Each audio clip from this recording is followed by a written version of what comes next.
Hai teman-teman, kenapa ya sedikit sekali yang tahu tentang Republik Indonesia Serikat? Nah, ini dia sejarah singkatnya. Republik Indonesia Serikat atau disingkat ES dibentuk tahun 1949 setelah Perjanjian Renville.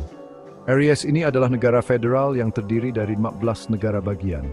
Pertama ada Negara Republik Indonesia (NRI) yang meliputi Jawa, Madura, dan Sumatera. Lalu ada negara bagian lain seperti Sumatera Timur, Sumatera Selatan, Pasundan atau Jawa Barat sekarang, Jawa Tengah, dan Jawa Timur. Ada juga Madura, Bali, Lombok, Sumbawa, Sulawesi, Kalimantan, Banjar, Dayak Besar, Tanah Tinggi, dan Belitung. Uniknya Aceh awalnya tidak termasuk dalam RIS. Aceh merupakan negara yang berdaulat sendiri sampai tahun 1950. Aceh baru bergabung dengan Indonesia setelah dijanjikan penerapan hukum Islam, tetapi kemudian menjadi bagian dari Provinsi Sumatera Utara. Nah, itu dia sepenggal kisah yang ingin diskin lebih banyak.